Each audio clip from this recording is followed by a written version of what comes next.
Hello everybody, ALLOS here, also on Session Creations, and today we're back with Spyro Reignited Trilogy, Year of the Dragon, for probably the last episode. This time, we're gonna finish the rest of Super Bonus Round, so let's get right to it. So now we have 17,000 gems, which is... yeah, there's a sign from this door is gone, I guess. Now we can go to portal number 2. Where does this go? A snowboard track. The final skateboard match of the game. Check it out. This is the world's fastest turbo snowboard course. The local champions are the Sasquatch 6, a gang of Yetis on souped-up snow discs. I bet that you could outrace the lot of them. If you win, we'll get a huge pile of treasure. If you lose, I'll have to slick down the whole course with my tongue. That sucks to be you, Hunter. Anyways, yes, the Yetis are back for one last rampage here. It probably was the most memorable part of the level, except for maybe one other part, but we'll get to that. So, ready to race? Sure thing, Hunter. Right on! Just don't lose, or my tongue's gonna be a popsicle. Yeah, this is... oh, that was interesting. It started before it was even loaded. This is an evolution of the race from Lost Fleet. You're racing against the Yetis. You don't have to concern yourself with the gems quite yet. Just focus on winning at first. As before, hitting the crabs will get you a little bit of boost to your bar, and doing tricks will get you some more boost. That was completely wasted. I was going to do a trick there, but decided it wasn't wise. I think these guys do respawn on their carts eventually. After they fall off, you can't just kill them permanently, even though it looks like that. Anyways, we're still in the first lap. Yeah, we're almost in first place already. These two jokers. Look at that. We're in first. Look at that.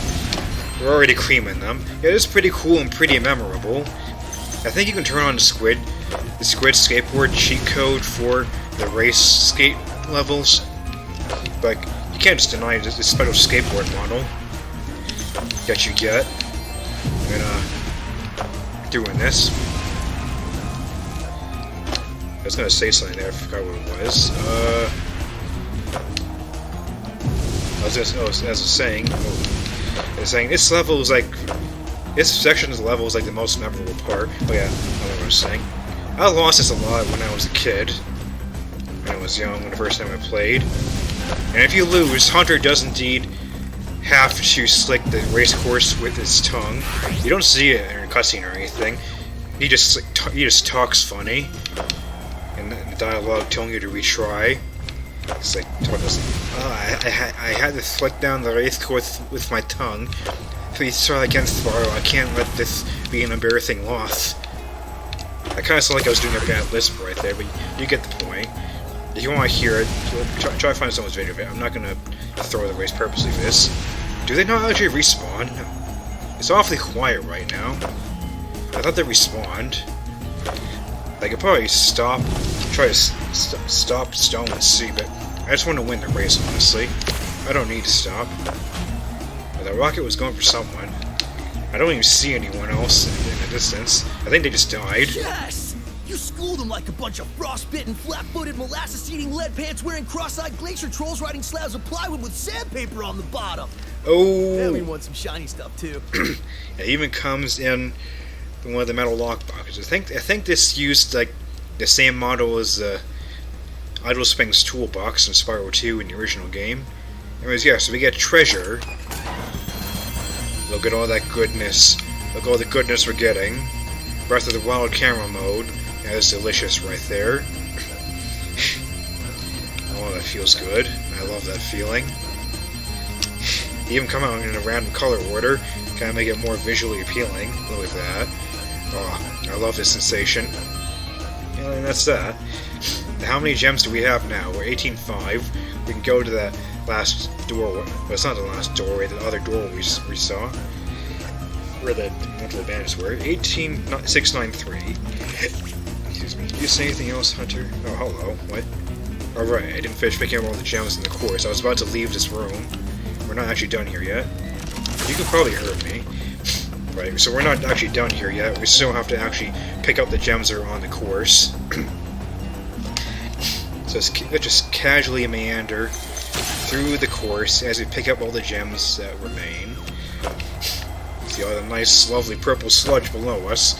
What do you think the purple sludge is? If it's not poison, what else could it be? Grape juice? Medical grape juice? Lean?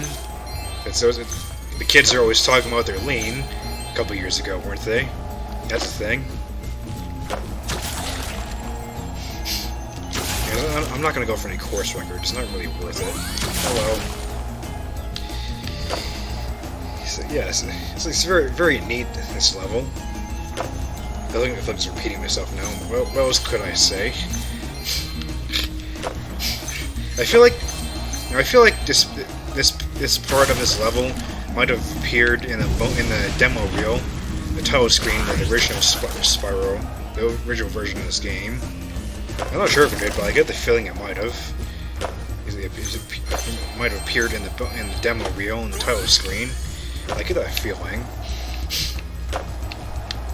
It's like you just look it up on YouTube yourself, see if that's correct. It's like Spyro Year of the Dragon original game demo reel title opening or whatever. I feel like it might have been the case.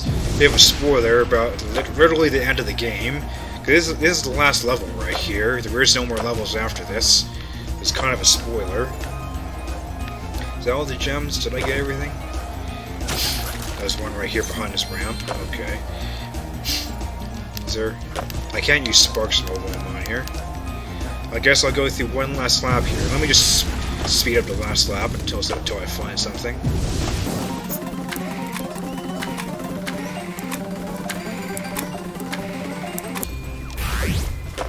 Oh, whoa! Oh, jeez, I almost... How did I not fall off right there? That was purely the power of the goddess Hylia herself, surely. Jesus.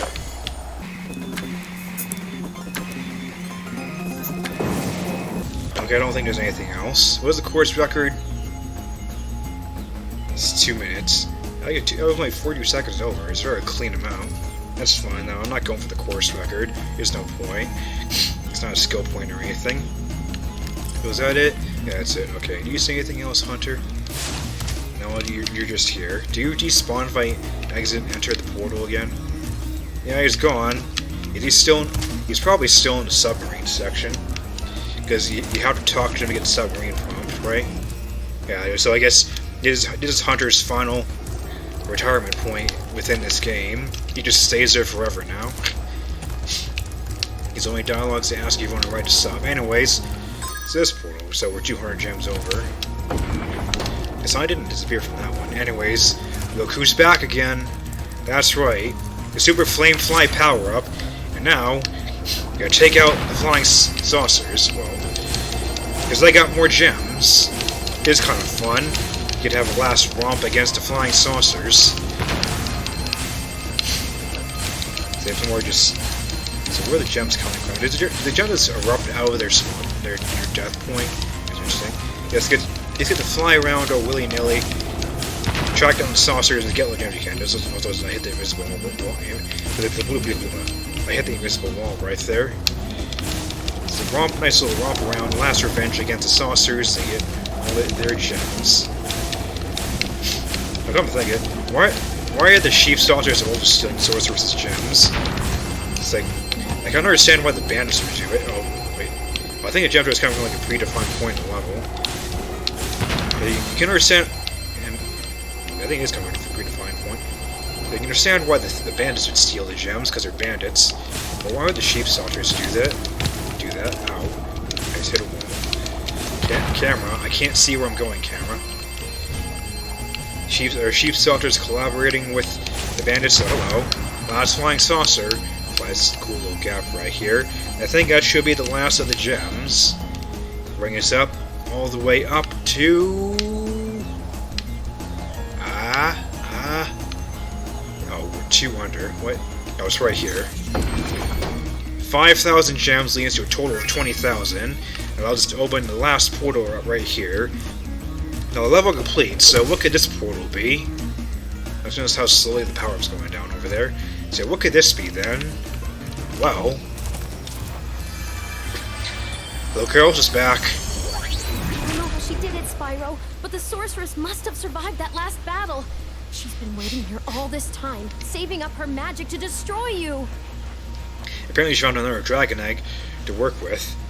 Yeah, that little cliffhanger we got at the end of the final boss, well, it's finally paid off, because here's the sorceress is again. Your best chance at defeating her is my flying saucer. I've cast some spells to give it extra firepower and unlimited flying time. The rest is up to you. You've come this far, Spyro. I know you can beat her. Thanks, Bianca. Also, why do you have a personal flying saucer? You're a sorceress, Rabbit. Why would you need this? You can do your rainbow flying thing. Maybe this is cooler. Oh, bye then. You can leave if you want. Did she repeat herself if you re-enter? No. So right, so welcome to the true final boss, the secret boss, Sorceress 2.0. You're both on flying saucers. You get to repeat the best part. Oh, the main game's final boss by using the flying saucers for the entire battle. And this time, the flying saucer is permanent, like Bianca said. Well, this is just really cool. This is the final battle right here, the true final battle. So give it your all. I don't think you can go into the. Oh, you can. Oh, I didn't actually think you could go into the goo. Oh, okay.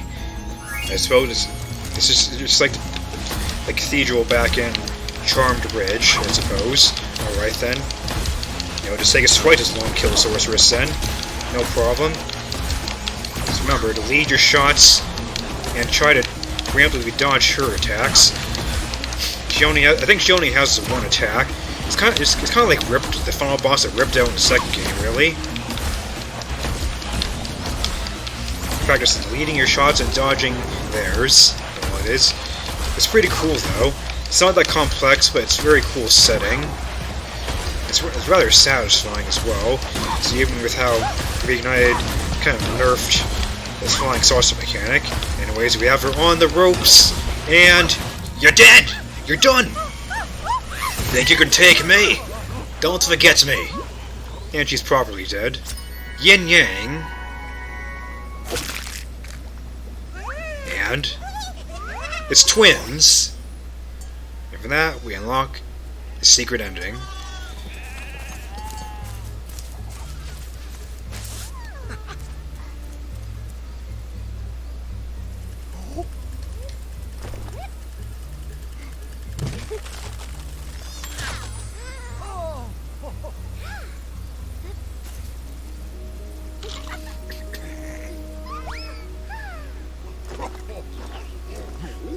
Oh, these jokers. Everyone's together again. And a burp joke.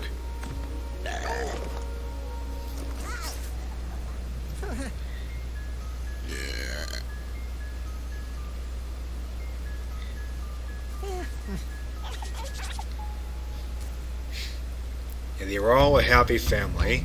I still enjoy Linder's redesign with all the clocks. You know, we're skipping the credits again because they're still the same. Yes, that was Spyro, Year of the Dragon. The whole game. Sorceress is dead. I don't think she ever came back. Unless she came back in one of the Game Boy games or something. I don't think she did. I think only Repto came back. Spoilers, kind of. Anyways, yeah, so that's the whole game, so let's review our adventure. Sunrise Spring, Midday Gardens, Evening Lake, and Midnight Mountain, which is 111%. Our game total is 117%. The game time of is that hours, minutes, seconds. 10 hours, 43 minutes, and 26 seconds. We got 20,000 gems out of 15,000. 150 eggs. We got one from the sorceress. 54 lives in the end. I did do some lives stupidly over this episodes. You know, it is what it is. It wasn't going to be a no death one. We got all the skill points too. That Yeti one though, like, whew, I can't believe I got it in one try. That was a real hassle in the original game, I think. the lovely old art gallery. A nice concept art. Bianca's redesign is still nice in Reignited Trilogy. She's cute. It's an upgrade from the original game's model. All this concept art. We got all that. Oh, I don't want to travel. Wrong button. Yeah, that's the whole game. It just ends like that. I skipped the credits right there. I was about to say, well, there was no extra fanfare, but no, I was going to play the credits again. Again, something I sorely miss from the original versions of the game is that Toys R Bob did not recreate the original credit sequences, in which they had the camera pan through a bunch of the levels in the game. Like all the enemies are removed, like no entities, just a raw level itself. There was something about it that was kind of satisfying. Just seeing the camera pan through all the levels you've gone through in your adventure, as the music played in the background. It's just sort of it definitely has a big nostalgic vibe to me. I love that feeling. The feeling is not quite the same anymore here in Reignited. I believe the last shot, I think I said before when I was in that level, the last shot of Year of the Dragon credits takes place in Bamboo Terrace, and I believe in the section where the pandas live. Speaking of pandas, I just saw a cinematography episode Turning Red. That's pretty neat. That's aside from the point, though. Yeah, there's Spyro Reignited Trilogy. Now, to repeat my story, I've said throughout the series, I never played the first game growing up. I never had access to it. I only had the second and third game, and I still have them. I still have my original copies of Ripto's Rage and Year of the Dragon. I can replay them anytime I want. I still have my functional PlayStation as well. That right there, my friend, is a good time in all its eyes. It's full of nostalgia, and it's a good way to spend your time. Just live in nostalgia, see all the old polygonal PS1 models. Spyro was just my childhood, and I get joy from every moment playing these games. It's so good. It's like I may be mostly a Nintendo person these days with a bit of Valve, but way back in the day, a lot of my roots were in, I guess you could say it's Sony because it's PlayStation. A lot of my roots were just in Sony, PlayStation.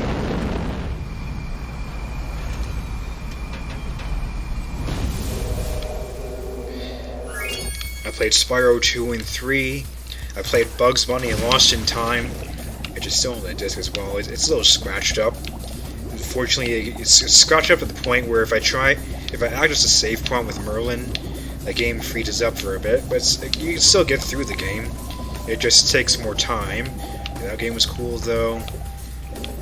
There was Harry Potter and the Philosopher's Stone for the PS1. Like, Call Me Kevin played that on his channel a couple times. He recently replayed it. Yeah, man, knows that game an experience as well. Kind of weird and restrictive.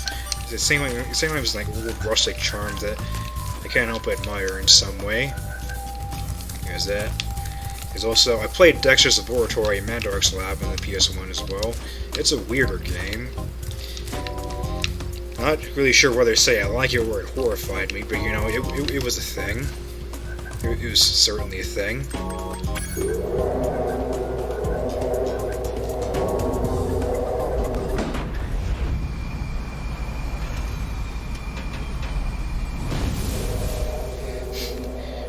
And I also tried out Crash Bandicoot 1 and 2.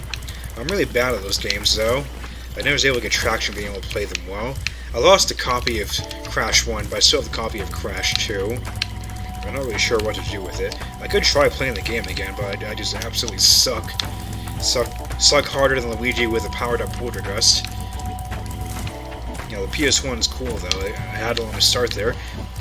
So I played all those games on the genuine PS1. I had the advanced controller. It had it was a DualShock. It had the two thumbsticks. It's like I played it on old CRT television. It's like not too big of a one, just like smaller. I don't have the TV anymore. Sadly, we had to give it away. I think that or it broke. It's a memory long gone. Still, it's like. Was those Bunny just gurgling? It's such a guttural, like, classic experience. So, what year would you attribute that to? It's like early 2000s. I'm not really sure. I'm not dating for that. It's the classic vintage experience. Like, even looking at videos on YouTube, it's like you feel that nostalgia just leaking right through, right into your brainstem.